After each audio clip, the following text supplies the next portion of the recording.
the dot every single year.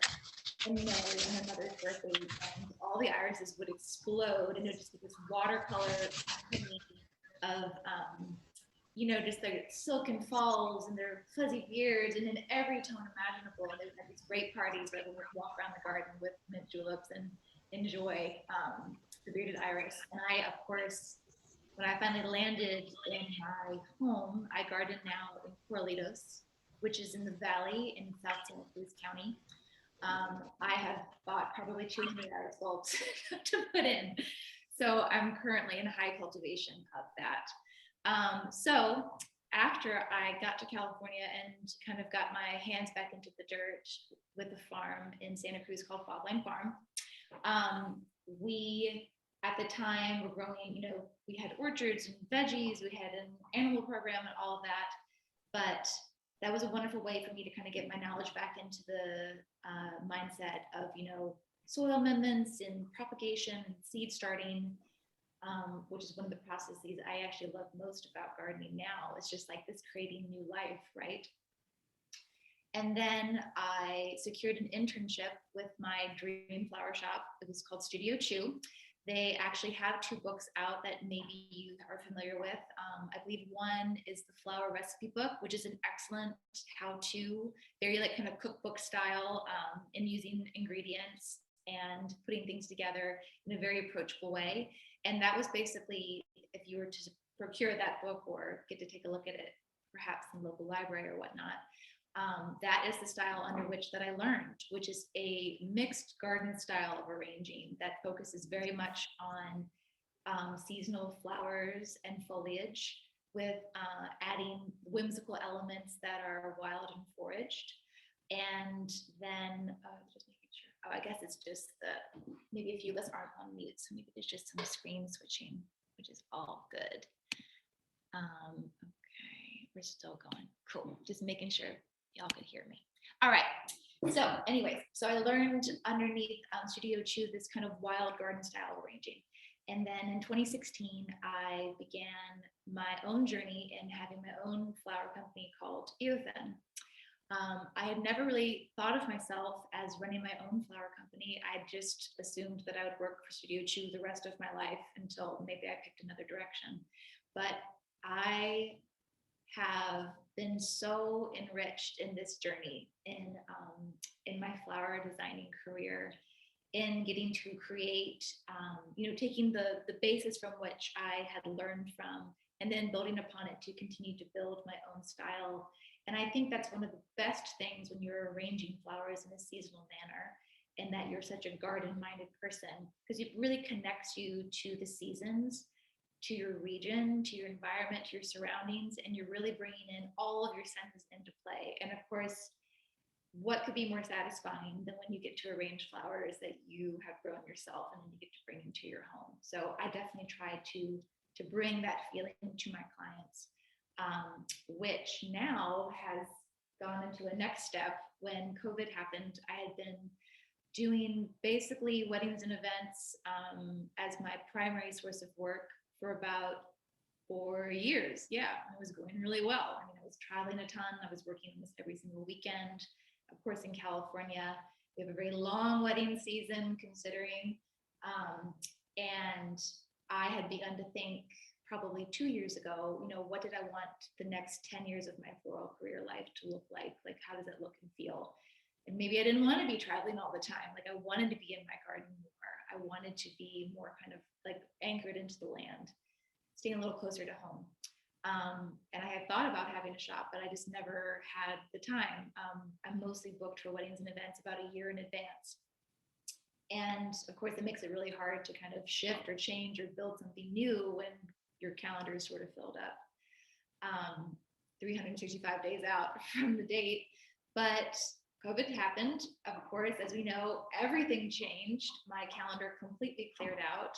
And that gave me a lot of time and space for reflection and to really get into that garden for sure, which was such a joy. And in July of this past year, I was granted the opportunity to take on the lease of a space in the Swift Street Courtyard, which for those of you who have been in Santa Cruz, you're probably familiar with Kelly's Bakery. The courtyard is where Kelly's Bakery has been off of. Kelly's Bakery has unfortunately since closed their retail business. They only do wholesale now, so you can still buy their products in many grocery stores. I say this because you would not believe how many people need to come into my shop to ask me this question. But Kelly's, they're wonderful. They truly are. And my shop is 2 doors down from that space. I'm in about 480 square feet, and my shop is a wellness apothecary and flower appreciation earth temple where we get to sell arrangements for pickup and delivery. We have the appreciation of the floral botanical world in many different facets. So with teas and wellness tinctures and dried flowers, and everything is very much based in, from the earth by small makers. And I have felt just very lucky to have this new iteration of my, I guess my floral career. Like, I guess what I was thinking about really came true. And so this is just sort of a new creative arm of what Eothen has been and will continue to become. I'm excited for it. I guess we'll see. And we're open Wednesday through Sunday from 12 to 5. So my presentation today is centered around these seasonal flowers that I was just waxing ad infinitum about. I am going to show you an arrangement that I've made, which is an all-sided centerpiece, and I'm going to demonstrate an Ikebana style kind of like entry arrangement, or something that you would have, in the foyer of your home, or perhaps on your mantle, or kind of like a little more of a showstopper. And we're going to be using elements that are both cultivated and consciously foraged. So perhaps before I get started into that, does anyone have any questions they'd like to ask? Also, we can wait till the end, so no problem. Cool. Okay, well then we should get started. All right.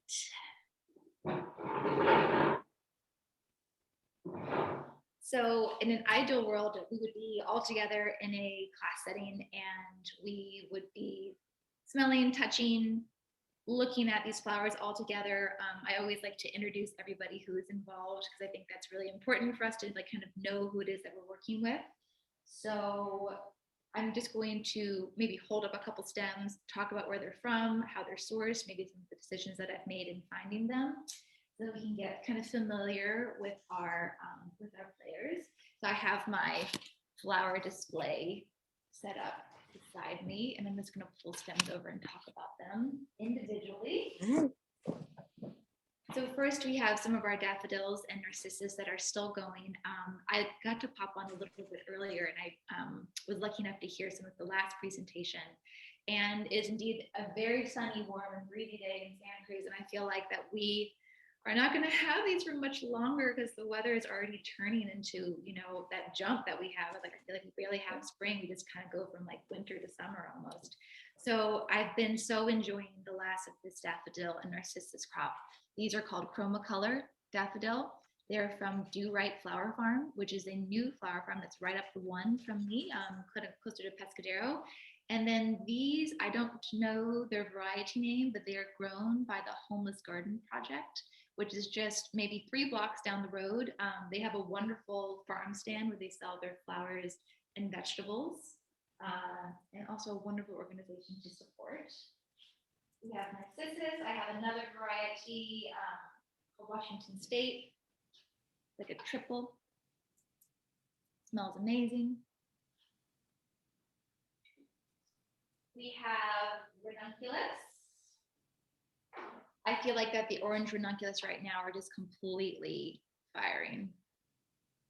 I love using ranunculus because they have this oftentimes kind of whimsical curve in their stems, and their buds are always super interesting. I like to keep on as much as I can with flowers, like whatever their grow habit might be. Like, I find this line so interesting, and this dance of the bud with the main bloom. So we can talk more about that during the design portion.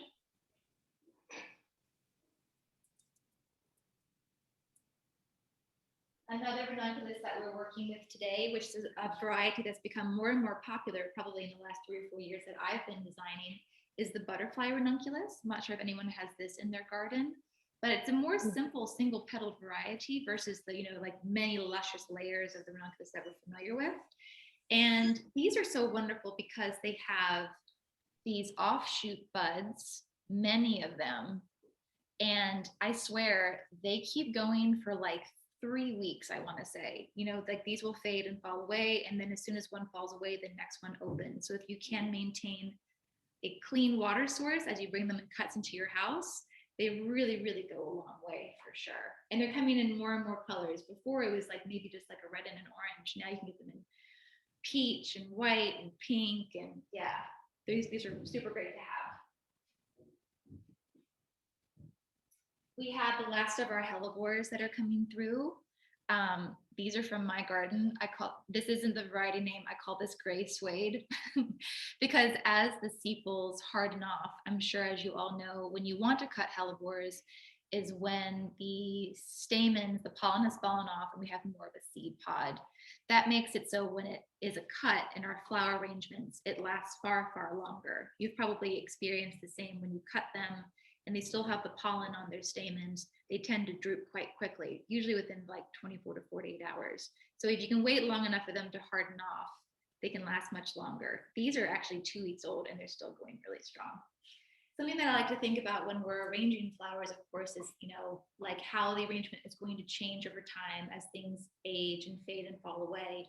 But then also, depending on when you're having your arrangement presented, perhaps you want some things to be far more open than they would be after just like a fresh cut, or when things are, like kind of cooler, because of course, as the flower heats up, it opens, it changes, it really like shows all of its colors. So some of the flowers I have in my arrangement that I'm about to present are 1 and 2 weeks old, because when I think about even for weddings and events, I want it to be like literally at its most glorious, its peak moment before everything sort of falls apart, because that's when we really get to see all its different facets and changes.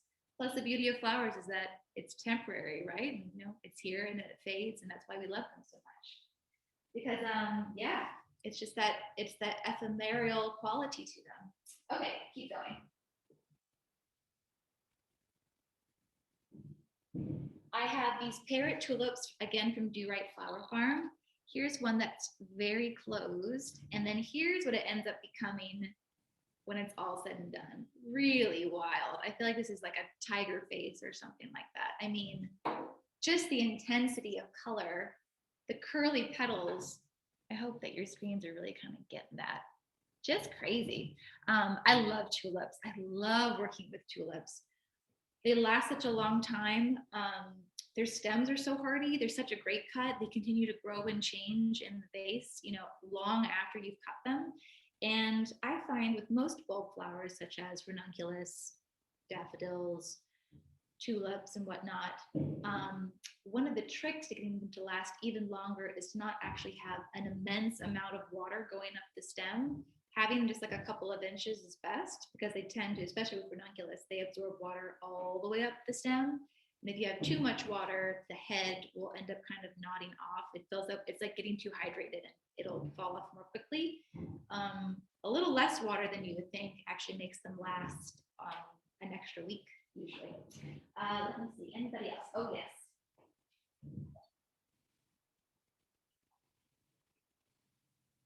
We now have some of our kind of more wild players. This is a calendula from my garden called A Touch of Buff. It's very resinous, has like a little like rusty edge to the petal. These just self-seed everywhere, which is such a wonderful flower, I think, to have, especially like in wilder banks. Of course, everyone has seen oxalis this time of year, which is wonderful for natural dyeing if you're into that sort of thing. The bees love it for sure. And it's such a, I don't know, this isn't something that I grew up with in Virginia. So perhaps that's one of the reasons why I'm so enchanted by it. It has that very soft, kind of vanilla-y scent. It's such a pop of color in your arrangements as well. I'm sure many of you, as you're in a hardware or garden supply store, you'll be able to find seeds for California poppy, which is of course our state flower. It is illegal to cut them in public lands, as you probably know, but if you grow it yourself, you can have them for keeps. And and they are wonderful self-seeders. You know, they come back every single year, bigger and better than before.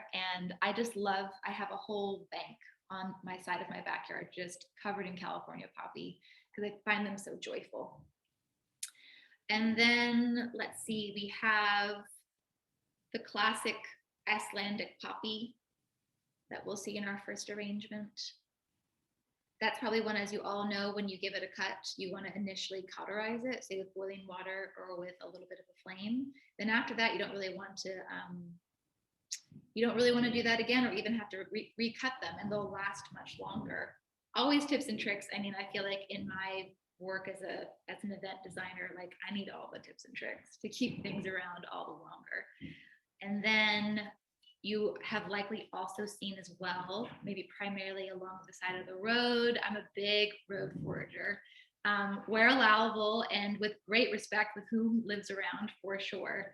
But the wild radish this time of year, I just love it so much. So you've seen them, very delicate little wildflowers with the 4-petal structure, usually a yellow or a white, and sometimes a peach. These are so great to have near your garden because after some amount of time, the aphids really gather towards it and will actually pull off of your usual garden banks, and will just focus on the wild radish, which of course is kind of gross and you don't want to cut that and arrange it with an aphid covered wild radish plant. But when it's not covered in aphids, super cute in your pieces. And then I just kind of have some bits and bobs that we'll probably see when I do the demonstration. I love heuchera. Of course, we can get them in many, many different garden stores.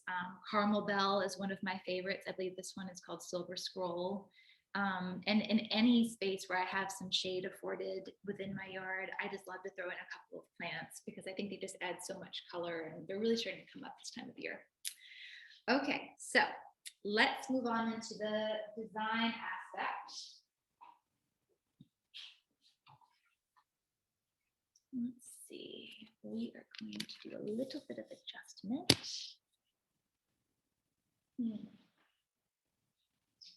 I am going to see, I'm going to prop up my computer a little bit more because I want you to really be able to see it.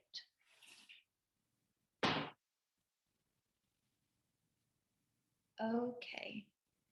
So this is what I would say is like a classic centerpiece style. Before I go any farther, is everyone able to see this properly? Looks good. Looks good? Great. Sounds great. This is a classic centerpiece style that I tend to make for weddings and events. Whether it be, there's some, of course, you need to think about whether it's on a rectangular table that's maybe having guests on either side, or a circular table where people are going to be looking at all different aspects of this. I designed this in the state of mind of like it needing to be seen on all sides. So as you can see, there's something of interest or to look at from any angle that we take it in. I like to, I love color. I love working with color. Many of my arrangements for brides, of course, tend to be more in like the blush cream dream neutral palette. It's always really fun when you have a client that wants a lot of color. So I just really went for it within this for our presentation because I just thought there's just so much good stuff going on right now. So we have 5 different elements within this arrangement. I like to work in odds in general. From a design principle standpoint, odd numbered things tend to feel better to the eyes. We also can run into some problems, say when we work with even numbers such as 2s or 4s, because like a squareness or a duality starts to happen, especially when we work with flowers, say anemones or poppies, anything that has like a very strong center that's framed by petals. Since we have poppies here, this is a great example of that. Like you don't want to have eyes. I mean, like it could be kind of funny, but having eyes staring out of your arrangement, it can always be like a little bit disconcerting. So I'm working with 5 elements and I'm working with odd elements throughout the entire arrangement. It means that I'm using 3 or 5 or 7 or 9 or 11, if that makes sense. For a garden style arrangement, you know, you can get as many stems as you can into a vessel that you're working with, but you want to be able to see what is the beautiful highlights of each and every flower. I don't like to overload my arrangements with like too many ingredients. And I like to keep kind of like some kind of central palette through line going on so everything kind of marries together. As you can see in this piece, we are grounded by this kind of moody, darker green bell hellebore that has these lines of mauve and purple on the outside, along with this dark green leaf that grounds the arrangement, and that's the base that I started from. After I put in my hellebore, which covered basically like the initial surface of the bowl, and as you can see, this bowl has a slight foot to it.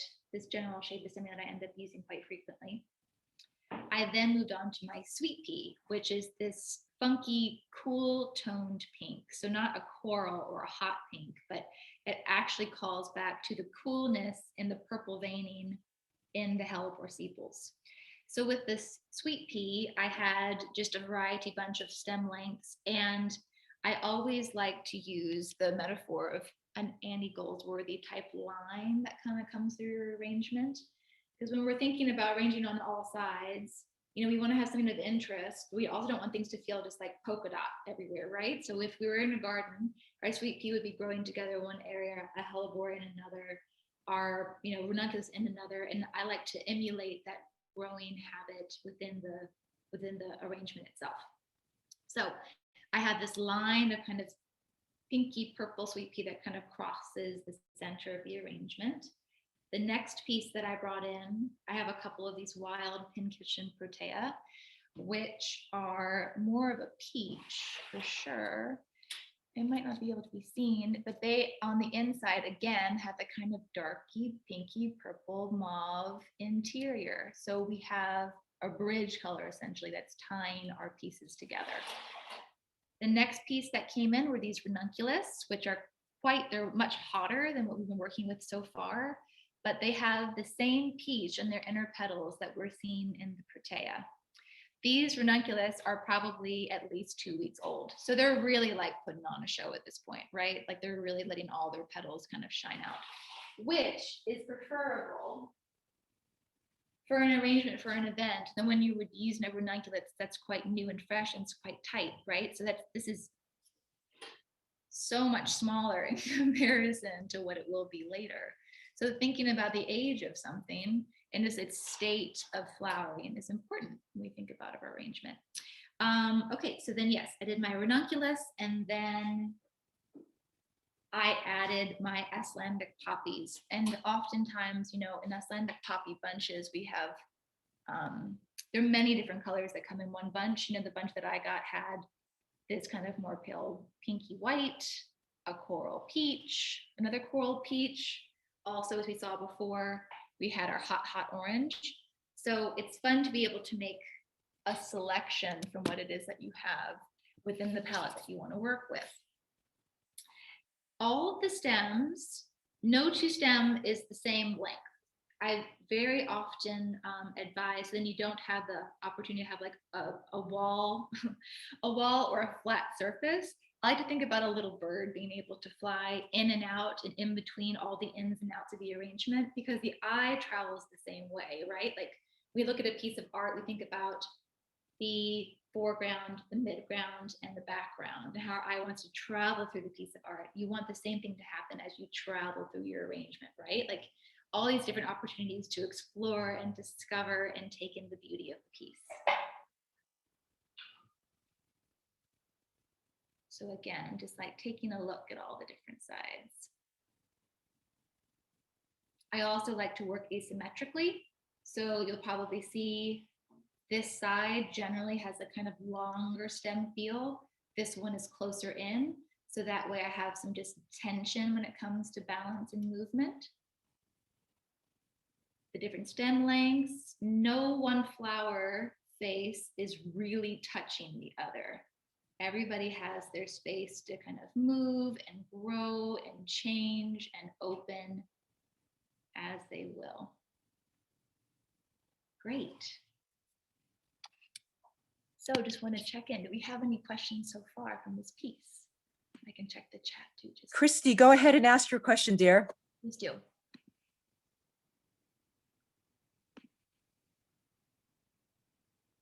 I'll Sorry. ask it for her. Oh, no, Yeah, here she is. Sorry, I'm on the line with AAA. Oh, I was just wondering what was happening inside your vase. Are you using foam or tape? Excellent question. Thanks for asking. I am an anti-foam person. As we know, it is made entirely of petrochemicals and it never biodegrades, unfortunately. It's so easy to arrange in foam. So the alternative means that I'm always working with tape, chicken wire, and oftentimes a pin flower frog. The interior of this, probably would be impossible to see. I used a ball of coated chicken wire, and then I did a quadrant of waterproof tape over top of the chicken wire, which means that there's like 4 pizza slices, I guess you could say, that divide the piece. And then after I put the waterproof tape over the top in 4 pieces, I do 1 line around the edge. So then the tabs or the pieces of the tape, over the bowl edge can't pop up and then fly off, because there's nothing more frustrating than when your mechanics aren't all the way completed and then you're getting these flowers in and then everything's just like falling out and tossing around. Great question. Thank you for asking. Thank you. Thank you. Thank you. Anyone else? Cool. Oh yeah, thank you, Grace, for putting in the Studio Chew book. It's a super great one. Wild radish to cut flower. It's true. It's definitely a bit sheddy. But I have one more. yes, please. If you want to use chicken wire, what do you do? Just sort of get some and then crumple it up and make that like your frog? That's a great question. I'm just going to go off screen just for 1 second. I'm going to grab my chicken wire so I can show you. Okay.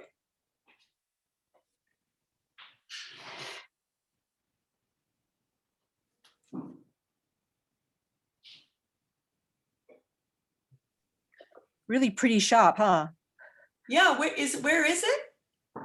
I'm in Santa Cruz. Okay. On the west side, yeah.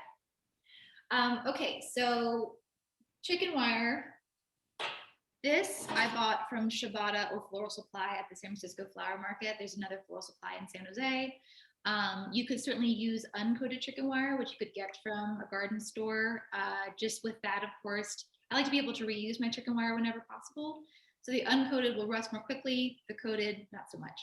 I also like to repurpose, like say after an event, if I have like an enormous amount of cut chicken wire and I don't want to deal with saving it in a bin, using 2 to 3 layers of it as gopher caging for your perennial plants is an excellent way to repurpose it as well. Yeah, any opportunity in my line of work to be able to reuse, repurpose, recycle, I always take on very seriously. So just for an example, this isn't the same bowl that we just looked at, but this is just a standard bowl that I usually use for blow arrangements for delivery. I will take, here, hold on a second. My handy dandy lazy Susan that you can get from IKEA is an excellent tool to have in your house for floral arranging, because then you can just pop on and spin around and make sure you get all your angles. So anyways, with my bowl, a good guesstimate is just to lay the chicken wire over the top to have just a guesstimate of like a cross of the diameter or width of your piece. I like to use a spring-loaded wire cutter, so then it's just easier to make your snips. So I'm snipping just vertically up my piece.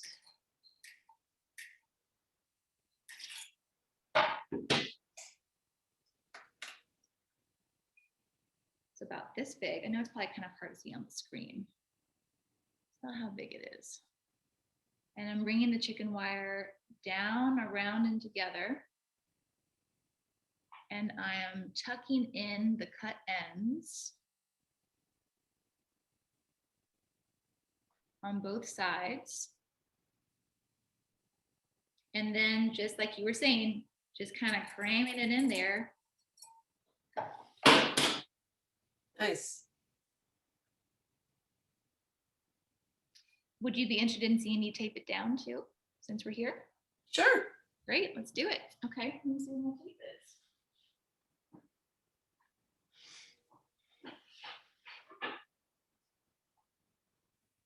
So, truth be told, floral tape is really just glorified Scotch tape. It doesn't have to be anything really special. There definitely is waterproof tape, which is, if I have some here, I'll definitely show it to you as well. But clear tape is what I typically use with my flower arrangements, just so then you can, it just fades away, right? Like you just don't really see it, especially when you're looking at the lip of the bowl.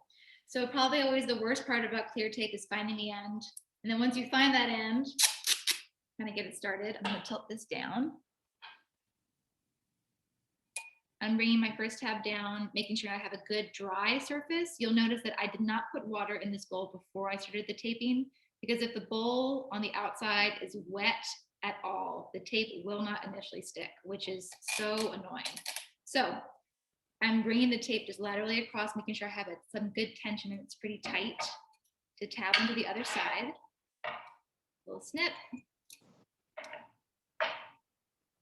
And then I'm going across the opposite direction. Little snip.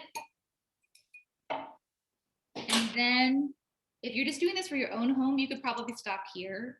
If you were traveling, like taking it over to a friend's or over to a party or something like that, you would want to do just this double stick layer. So I'm just bringing my tape around the edge of the bowl.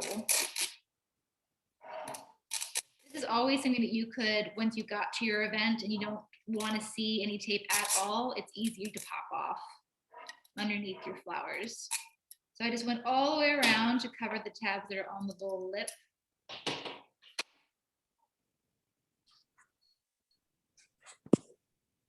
And then oftentimes, you know, as I'm designing, when I'm thinking about, you know, the different facets and how we want to see, I'm almost working within the quadrants of what I've created. You know, I'm just like, this is my sweet pea section. This is my sweet pea section. This is my poppy section. So it kind of almost helps me kind of guide my way through as I continue to work through the arrangement. Cool. All right. Thank you, Chris. Okay, just checking in on our chat. Yeah, we're gonna purchase wild radish seeds. You know, honestly, I would say as the wild radish begins to kind of form their seed pods, you just snag that on the side of the road, bring it back to your house, and just give it a good shake or have them out on your yard, and then you have to even buy them. I don't even know, I'm sure you can buy them somewhere, but you could probably just source them for yourself too. Okay, so are there any more questions before we move on to me making a little something for y'all? I want to be respectful of your time as well. It's already almost 2 o'clock. Time flies. Yeah, should we keep going, Grace? Yep, it's perfect. Let's do it. Okay. Move our initial piece out of the way. And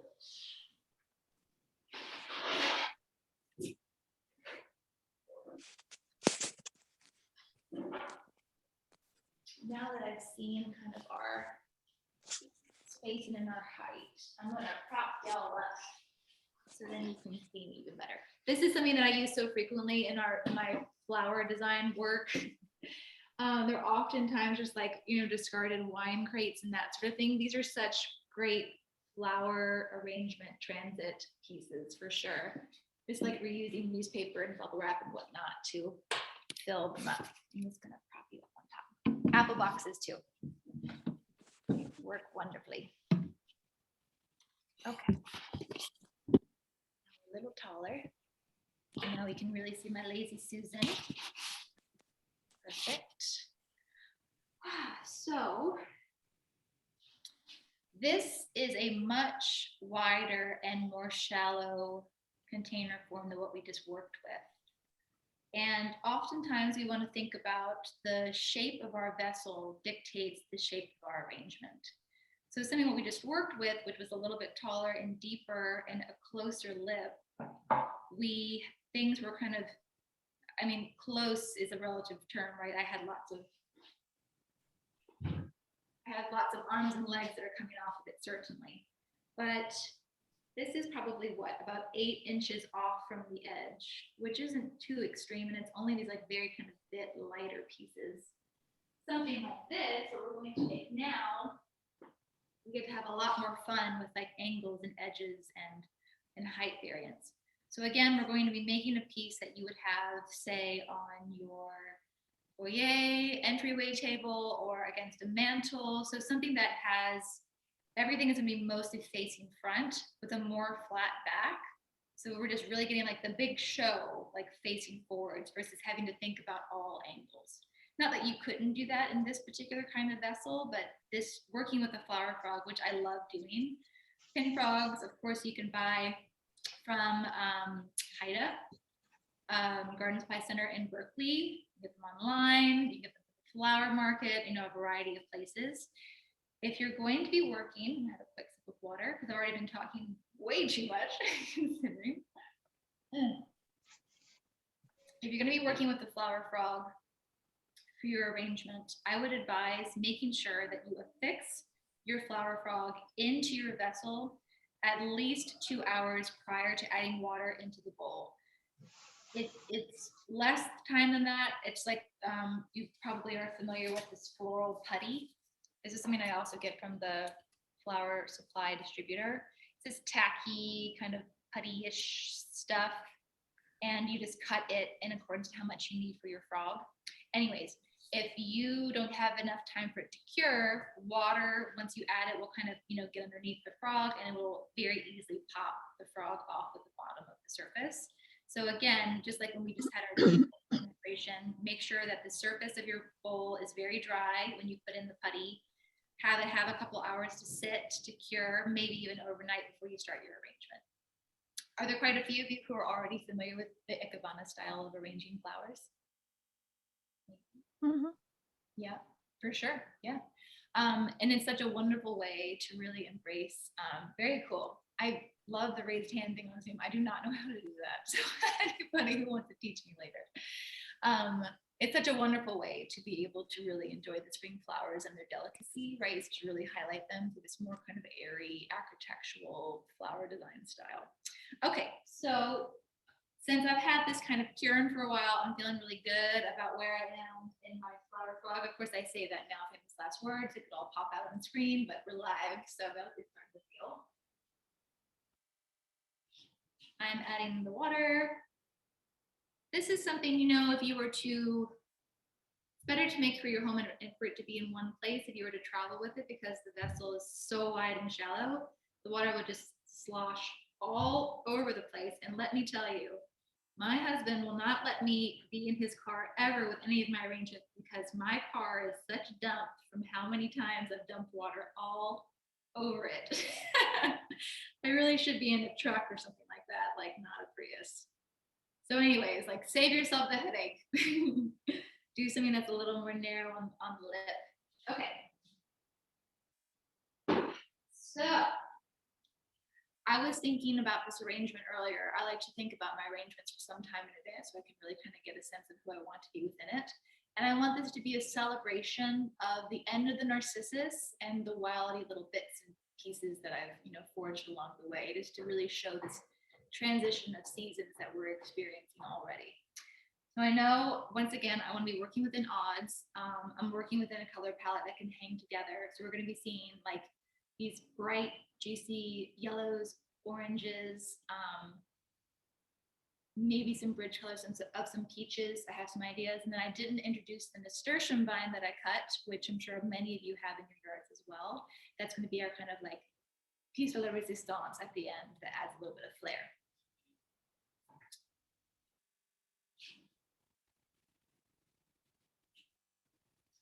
I would like to say while I'm arranging, if anybody wants to come off mute and ask me questions as I go, I'm more than happy to answer them. Or you can tell stories or whatever you want to do. Does not have to be a quiet vacuum. Okay, so I'm pulling about, I have 5 stems at hand of my adorable, cheerful narcissus from the Homeless Garden Project. I'll have 7 just in case. And then I'm pulling some of my Chroma Color Daffodil.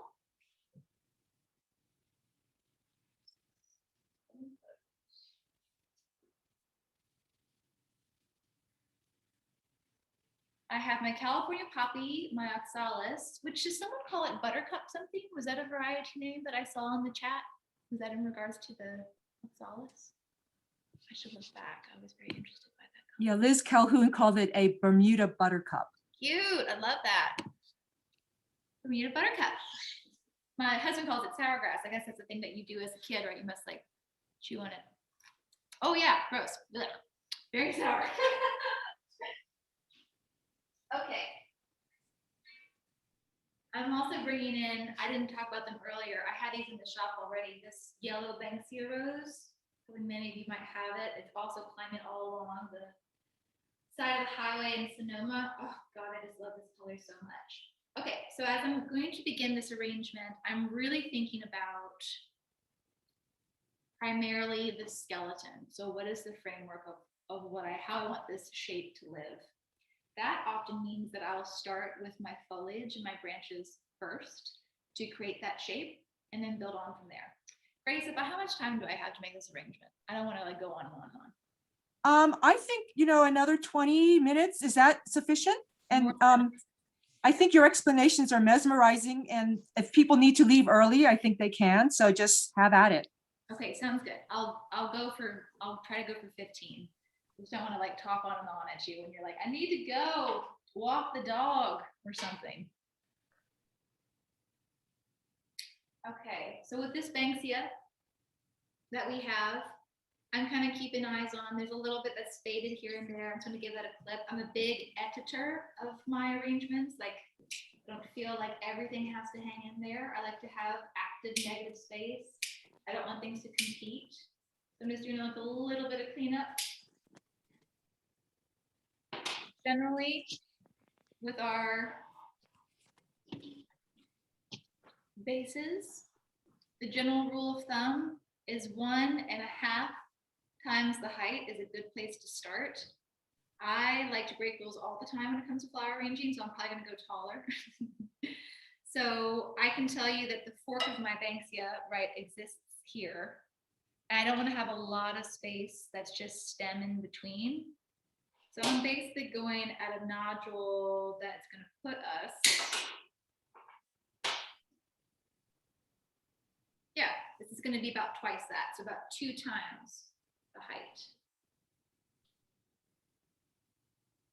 And I'm just giving it a really firm push into that pin frog. And I have it about midway. Can you see that okay? You can see it okay. I'm wondering, does this make any difference? Can you see it any better with those lights off? I know with like the light reflection, does it make a difference? Okay, cool. Then let's just keep going. So we have our initial form being created by our Banksia. And we have a long extension here, almost like an isosceles triangle, right? So the shape already has a hard angle and a long slope to the side. This is very informative for me as I continue to make this arrangement. I have this secondary piece of Banksia, and I'm just going to go ahead and it has a different growth habit than the first one. It's going the opposite direction. And I'm just going to balance the back side of my arrangement with this same piece. It's quite a bit shorter, has a different angle, but I'm placing it very firmly right behind our like main spine, I guess we can call it, of our arrangement. So this is our beginning piece. Though I did teach aerobics in college and I could mirror back then, I can't always mirror in flower arranging. So I'm gonna probably have to spin my arrangement back and forth a bit to make sure I'm making something that I want you all to see and that I like. So we're gonna do a bit of that as well, which is the beauty of a lazy Susan, right? Okay, wonderful. This is already feeling good to me. My next move is going to be with my daffodils because that's kind of like my main play that I really want to feature. Starting with chromocolor.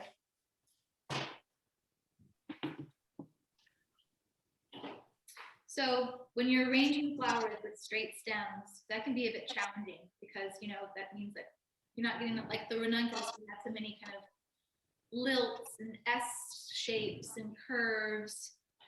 Flowers like daffodils can be a little more challenging, or like bearded iris, my very favorite, because it's a very harsh line. So it's very important when we think about arranging with daffodils, for instance, or any really straight stem piece, that we have lots of height variance.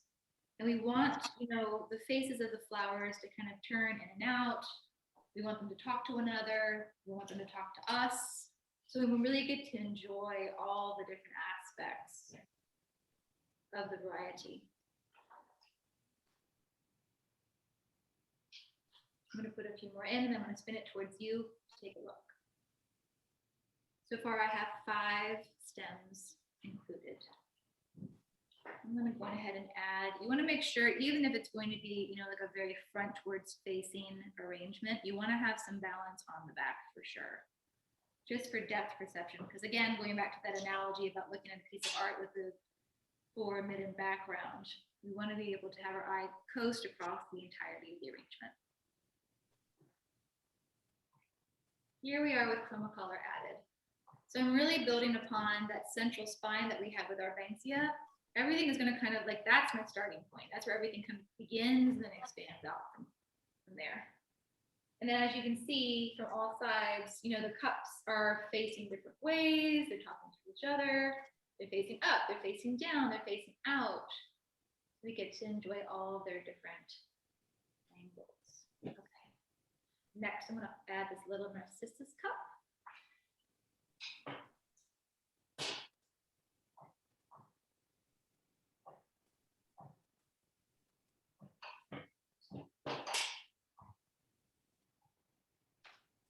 Something that I want to highlight just kind of off the bat. These 2, here's one, here's the second. Oftentimes in flower arranging, the urge is to almost like you would have the shorter stem in the front, and then you would kind of get longer and longer as you go up, right? Because then you would, it's almost like the stacking that happens. I challenge you to inverse that thinking. I often, when I'm teaching flower classes in person, I encourage my students to do the inverse, what the brain first says to do with the hand. So I'm putting my shorter stems more in the interior and having my longer stems on the exterior, because that's again that opportunity for the eye to start kind of outside and then dive into the arrangement versus kind of going up the arrangement. Does that make sense?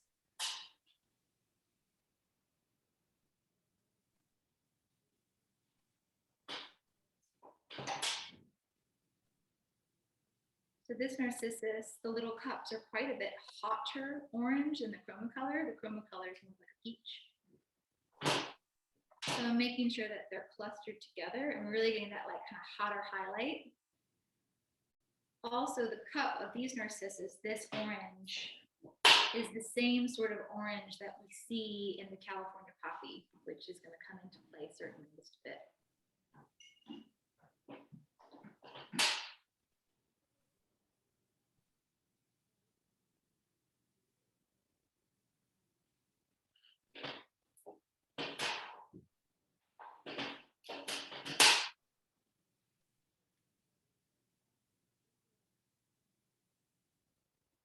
Cute. Okay. So now we have our little narcissus added. We're getting much more dense now, aren't we, within the interior of our arrangement. That's the back right now compared to the front. So definitely way more action right happening to the front, which is the intention of our piece, right? Where it's going to live. And it's more, it's literally more, I know it's probably hard to see depth-wise, but it really is like quite flat on the front. Like I'd be able to put it against a wall and I wouldn't have to worry about crushing anything.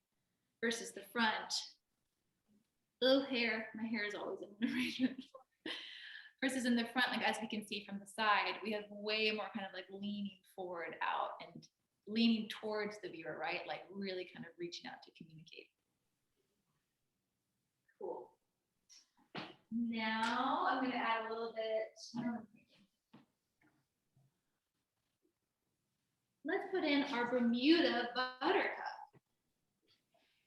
So these stems are quite small and they're quite thin. And for a pin frog, you oftentimes you want a stem that, the pin frog can this would take up the entire stem of this together. So a little tip and trick is to kind of get them into your hand and make a bit of a clustered posy. Again, having your stems at different heights and maybe kind of taking advantage of their curves and that sort of thing. It's like a little group. And then I'm stepping off screen for a little mechanic trick.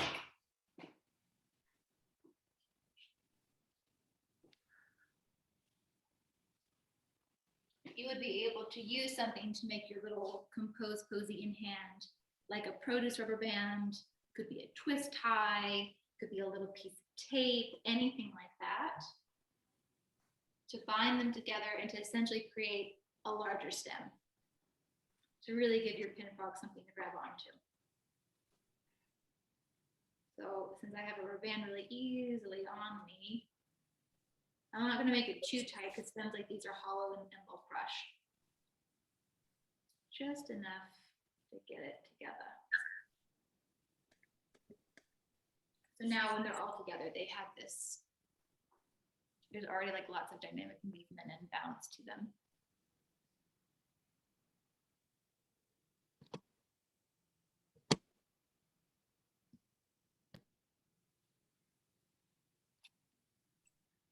So I just had this space on the opposite side of my little cheerful narcissus that I put our oxalis in, and it already adds like such a highlight, doesn't it? And then next, we're going to add our California poppy. California poppies will open and close with the sun. So like when I, initially picked them outside, they were like in full show. Tonight, as it gets cooler and darker, they're going to close and then open again. Just something to think about. Okay.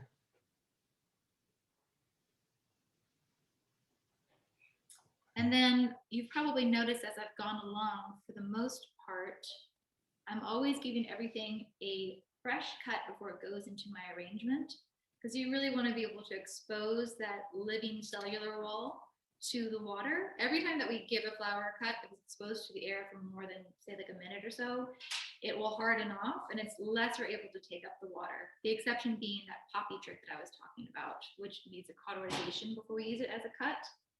But most flowers you always want to give, doesn't matter whether you're like putting them from bucket to bucket, if you're getting things from the farmer's market and bringing them home or whatever, fresh cut every time.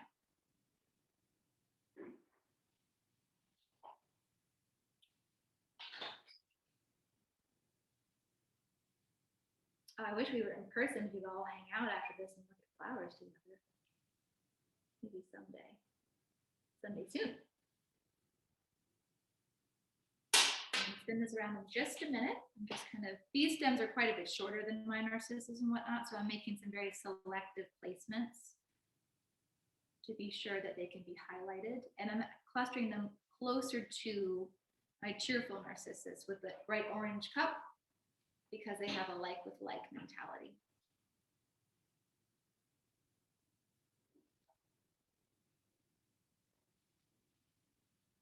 And making sure, especially when we have these shorter stems, that we're just taking advantage of having them near to the edge. If we can't have them tucked all the way back and in, like we did with our little trick of the eye earlier. Making sure that they're not getting smashed or smushed by the proximity of another bloom too much. There's plenty of negative space for that little bird to flit in and out of our arrangement. Okay, that was the use of my 5 California poppies. They're kind of in some right here. Yep. And then to finish off, so let's see, I have my Chromocolor Daffodil, my Cheerful Narcissus, Bermuda Buttercup, Banksia Rose, California Poppy. So I have like my kind of tried and true 5-element aspect. But as I mentioned, I really wanted to bring in that nasturtium vine that I talked about earlier. And that's such a different kind of shape and piece compared to our other flowers. It has that lily pad leaf form, and we don't actually have any true foliage in this arrangement. I use foliage frequently because I love it. Not always, but it's nice to have. And we might as well take advantage of how good it is.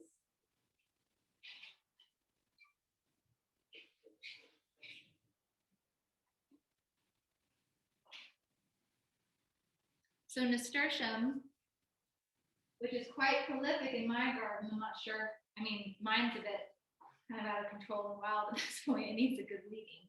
But Nasturtium definitely need to be cut and hydrated for a few hours before we have them in our arrangements because they're quite sensitive. But then once they take hydration on, they really can last for quite a long time. They're so hardy and they're so easy to grow. There's so many wonderful varieties now, like Tip Top Apricot or the Moon Glow and whatnot, like really, really beautiful selections that we can have that are now more available in garden stores. I like my Select Seeds is the company that I frequently use for Nasturtium and Poppy. There's another poppy that's available now that's called a chiffon. There's a beautiful peach variety and an apple blossom, and oh God, just love them so much. So I'm adding my drama with these Nasturtium. That's my last kind of accent piece.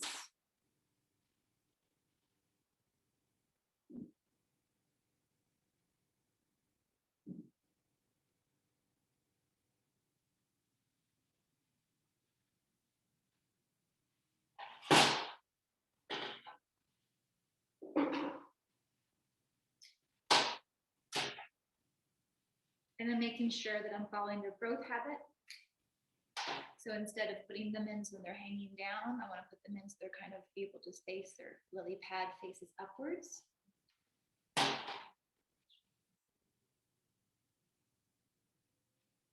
Cute. It's a little bit too long because it's touching that down. Cool.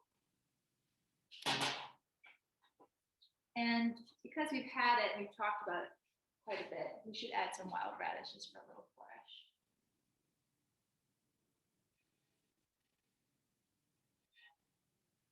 There is a white and a yellow variety on the road along my house, and I'm selecting the yellow. This go.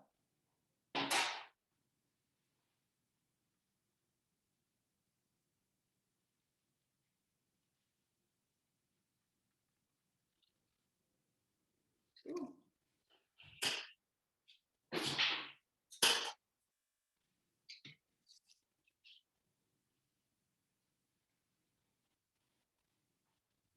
Here we are. Joyful and bright. Kind of doing a full circle. So once again, this is like very flat across the back. So we can definitely be against a wall.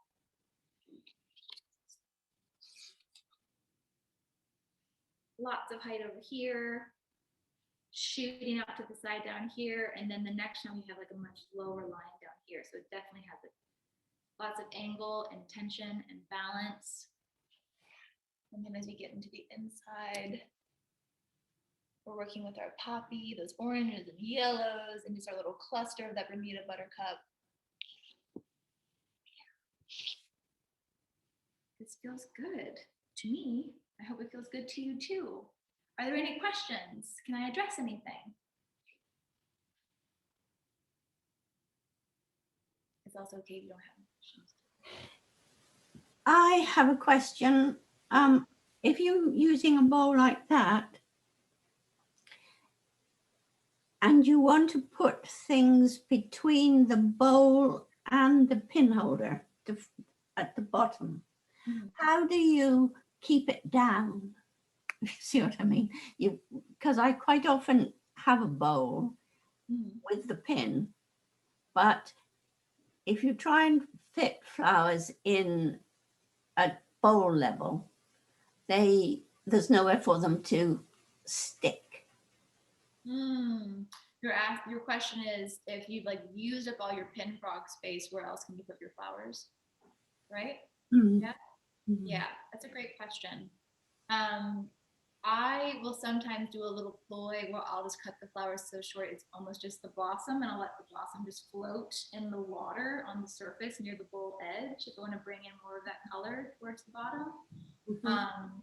There's also the opportunity, once you've kind of gotten that many stems going into the piece, you should be able to have some nooks and crannies and like arm, you know, I always call it like a Y or an arm where you can just kind of use that as a crutch, so to speak, for that stem. You couldn't in that arrangement, in your arrangement. In my arrangement, I could. I'll do it right now. So I'm just grabbing another piece of radish. Yeah. And this one's stuck into a pin, this one that's right here. Right. This one, I'm just going to wiggle. I can see a little space. I'm doing, like when we're doing arranging with like chicken wire or even tape, or just like arranging in a vase that we don't want any kind of mechanics or structure, you're always going to be crossing like an X at a diagonal through the middle, right? Like we're like making those crosses again and again and again. Versus say when you're arranging in hand and you just kind of like are stacking stems on top of one another, there's nowhere to grab, right? But if I'm going to go just straight in through the middle at that diagonal on an X, I'm just going to wiggle this right in here. And I'm not putting this in the frog at all. I'm literally just putting it right through, and its stem edge is still hitting the water so it can drink. But that's staying right where it needs to stay. So that's, I know it's probably hard to see, but that's what I just put in there. And that's not holding on to anything at all. Like I could probably just get it out really quickly. Yeah. Just gonna wiggle it out. Does that answer your question? I hope I understood it. Yes, I think it does. Thank you. Yeah, just use your angles, use your crossing for sure. And yeah, I always have a variety of different size flower frogs on hand, so I can kind of make a decision about, you know, how big I want the arrangement to be. And if the base of the bowl is bigger, I always like try to have a much bigger frog to accommodate that. What is the yellow branch called again? This is Lady Banksia rose. Lady, I'm sorry, Lady. Banksia, Banksia. People will often call it popcorn rose because it really is like a buttery popcorn tone. Okay. Very fast grower, good climber. Somebody asked, but she's left, but maybe it's still an interesting question. If you subscribe to a particular school of Ikebana, or if you trained in a particular school? Such a great question. I have not.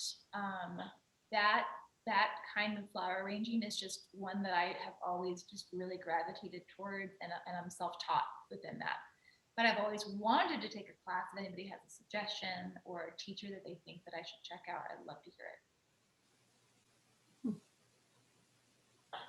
it. We've often had arrangers who do green arrangements and then put an odd flower or two in. Do you ever work that way? Yeah, like starting with primarily foliage, do you mean? And then adding a couple of flowers? Yeah. You know, technically that first arrangement that we looked at with the hellebore, I mean, the hellebore was kind of my greenery that I used more or less, you know, even though we're thinking of it as a flower, I was using it as like a dense kind of foliage base. And that's definitely something that I do quite frequently. I actually get to say like I'm kind of greedy this time of year because everything is so good and so abundant. If I have the opportunity to do all flowers, then I will. I can definitely say in my early years of training, that's what I always did, was like greenery first, then my focal flower, then my second. Like it was very kind of, you know, like step by step.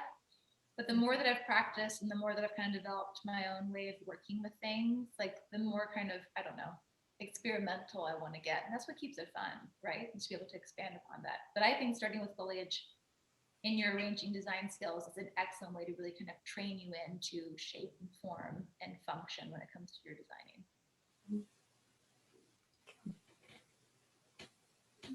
Okay. Cool, thank you. Do you ever, What's the name of your, oh, sorry. do you ever mist your flowers? Miss them. Yes, I do. I missed my flowers when like August, September, October, when I'm doing weddings. I will definitely miss them for sure. It is helpful with spring blooms because they're so delicate. There used to be a product that I loved called Cloud Cover. Mhm. That was a more natural coating. They don't make it anymore. If anyone has seen it, Oh, yes, yeah, because I yes. haven't been able to find it for years. Is it in like your local hardware or something like that? Seems like I get it at the nursery. Mm-hmm. Using it for frost and also in the summer when it's too hot. Mm-hmm. Mm-hmm. Yeah. Excuse me. I loved Cloud Cover for a long time. And then they have, it's called Crowning Glory that you can get, excuse me, from the flower market. But I generally, when I do mist things, I always want to make sure, I usually mist like personal flowers and whatnot, because they're going to be out of water for entirety anyway. I just want to make sure that it's nice and dry before I would ever touch anyone's like clothes or hair or anything like that. And I'm always looking for natural alternatives. Like I wish they had them more, like eco-friendly, because I know there's probably polymers that are in those things to keep them hydrated. But I think with the Cloud Cover, that was part of it. It was kind of more like a glue. It was like a diluted glue that kept the moisture in. Yeah, so only when it's really hot, or I know they're going to be in direct sunlight for a long amount of time. Thank you.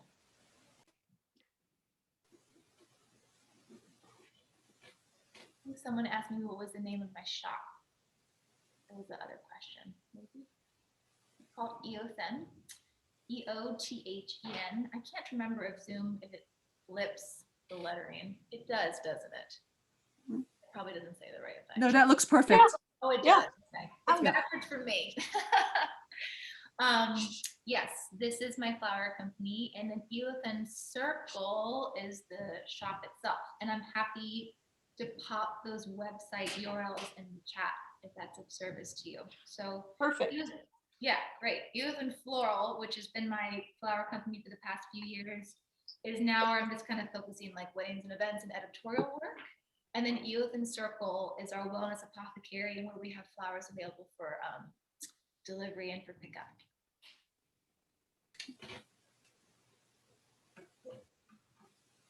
Are your events that you help arrange flowers for only in Santa Cruz, or do you cover a wider area? All over.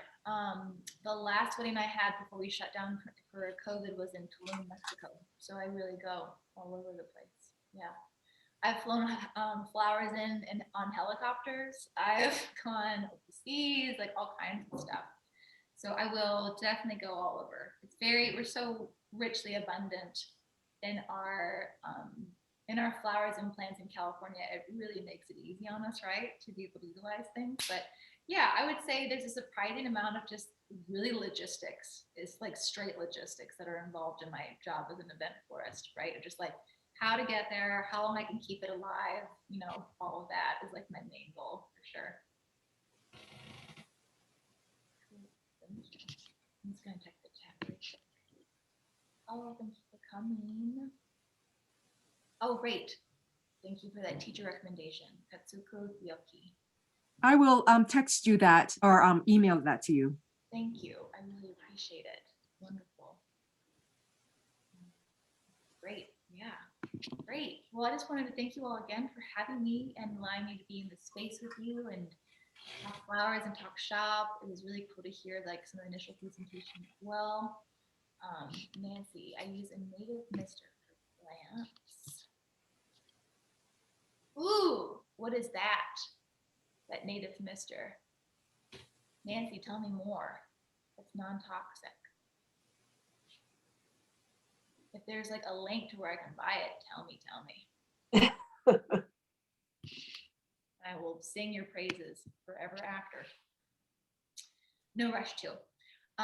Yes, so just thank you again. If you are feeling like you'd ever want to make a little field trip down this way to Santa Cruz and come into the shop and come visit, we're open from Wednesday to Sunday. We're 12 to 5. Maybe even shoot me an email. I'm sure, I hope, Grace, perhaps if you don't mind sharing my email with the group, shoot me a message before you come over the hill. I'm not always in the shop because I have to run like the other side of the business too. But I would love to be here should you be able to come in and have wonderful to see you in person. Yeah. I'll do that. We'll stay in touch. That was so excellent. Thank you. Thank you. Thank you. Thank you. Really appreciate it. Well, everyone have a very beautiful week. enjoy the end of spring. Really appreciate that. Thank you, Nancy. I see your message on there. And until we meet again, hopefully in the garden, flower arranging. Thank you. Thank you so much. Thank you. Very nice. Thank you. Thank you. Thanks so much, guys. Bye. Bye-bye. Thank you, Grace, for arranging. That was really wonderful. It was. Thank you. It was beautiful. Definitely. Jean, are you doing a breakout today or are we skipping that? No, we have a breakout. So Jean, if you want to go ahead and take over. Oh, okay. I'll just wait for people to. Susan, did you want to screen share? Yes. Oh, okay. Something's happened to this, my screen. I tried to get screen sharing and it went off. Let me see if I can get back on. No, you are sharing your screen. Okay. Okay. I just don't have a picture. Oh, well, you're sharing. We see whatever's on your screen. I see nothing. Oh, dear. Beautiful meadow and mountain and sunset. Yeah, I don't know what that's all. I may not be able Your to cursor share. moving around. Susan, do your 3 dots, Susan. Oh, okay. Okay. Susan, what did you want to screen share?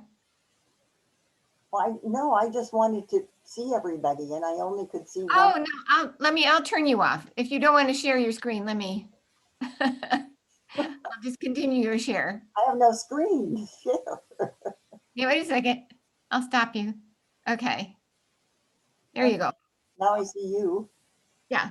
So there should be a little button up in your probably upper right-hand corner, which has gallery view or Got speaker. it. Got it. Thank you. Okay. I need all the help I can get. So we still have quite a few people here. I'm going to ask you all to turn your video on and to turn your audio on, but be quiet because eventually you want to talk to everybody that's in your group. But please go ahead and turn your video on so we can see you. I'll give you a minute to do that. I think what happened one time is we couldn't get one person to turn on her video, and I think she must have laughed or fallen asleep. She ended up in a breakout room, and there was like nobody there. So if you can't turn on your video, at least turn on your audio so that I know you are awake.